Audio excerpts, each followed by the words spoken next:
Hello everyone, welcome to my channel. అందరూ ఎలా ఉన్నారండి? బాగున్నారా? నేను చాలా బాగున్నానండి. ఇది ఈ వ్లాగ్ వచ్చేసి నేను సాయంత్రం వ్లాగ్ అండి. జస్ట్ ఇది చిన్న వ్లాగ్ అండి. అంటే మా నాన్నమ్మ ఇల్లు అండి ఇది. తన ఇల్లుని ఎంత శుభ్రంగా పెట్టుకుంటుందో అది మీకు చూపిద్దామని నేను ఈ వ్లాగ్ అయితే చేశానండి. మీకు చూపిద్దామని.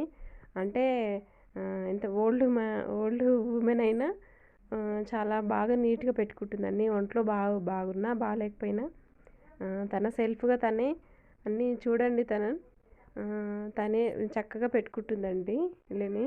అంటే ఈరోజు సండే కదా, నిన్న బ్లాగ్ తీసానండి. సాటర్డే రోజు ఇంకా పెండ వేసి ఇల్లు అలికిందండి.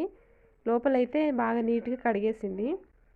ఇది వెంటిలేషన్ తక్కువగా ఉంటుందండి, సో అందుకని చీకటిగా ఉంటుంది. ఇది ఎప్పుడు కట్టారంటే ఇది 60 ఇయర్స్ అవుతుంది కట్టి. నేను పుట్టకముందు ఎప్పుడో మా నాన్నకు పెళ్ళి అవ్వకముందు కట్టారండి ఇది. చాలా సంవత్సరాలు అవుతుంది. ఒకటే వెంటిలేషన్ ఉంటుంది. సో అందువల్ల కొంచెం లైటింగ్ తక్కువగా ఉంటుంది అనమాట ఈ రూమ్లో. అందుకే మీకు సరిగ్గా కనబడట్లేదు. నేను చిన్నప్పుడైతే ఇంకా రోజు ఇలా పెండ వేసి ఎర్రమట్టి వేసి అలికేసి, అంటే సాటర్డే రోజు, సండే రేపు అనగా ఈరోజు అలికేసి చక్కగా ముగ్గులేసి ఇల్లు ఎంత అందంగా పెట్టేవాళ్ళమో. సో ఆ రోజులు పోయాయండి. నిజంగా అండి, నాకు ఆ రోజులు గుర్తొస్తున్నాయండి చాలా మటుకైతే. ఈ రోజులు నాకైతే నచ్చలేవు. ఆ రోజులైతే చాలా అందంగా ఉంటుంది, పీస్ఫుల్గా, ప్రశాంతంగా బాగుంటుందండి.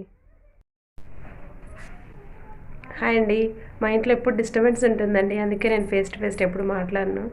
సో అందుకే సైలెంట్గా వీడియో తీసి వాయిస్ ఓవర్ ఇస్తుంటాను. సో ఎప్పుడు అరుపులు వినపడతాయి. సో అందుకే నేను ఎప్పుడు డైరెక్ట్ మాట్లాడనండి. సో నేను నా ఫేస్ కనబడకపోవడం వల్ల మీరు నన్ను అంటే యాక్సెప్ట్ చేయట్లేరేమో, అంటే సబ్స్క్రైబ్స్ రావట్లేదు అనుకుంటా. మరి ఏం చేయనండి. నేను ఫేస్ టు ఫేస్ ఇలా మాట్లాడాలి అంటే ఇంకా నా వెనకాల చాలా వాయిస్ వినబడతాయి. సో అది వినబడకూడదు కదా, సో అందుకని నేను మాట్లాడట్లేదు. సో మా అమ్మ అయితే ఇక్కడ ఎగ్ కర్రీ చేసిందండి.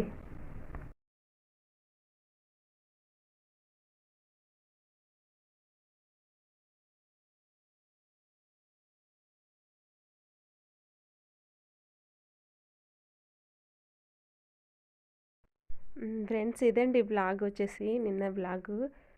సో ఫ్రెండ్స్, సబ్స్క్రైబ్ చేసుకొని చూడండి.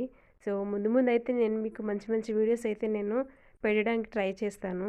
సో ఇదండి వీడియో. నచ్చితే లైక్ చేయండి, షేర్ చేయండి, కామెంట్ చేయండి.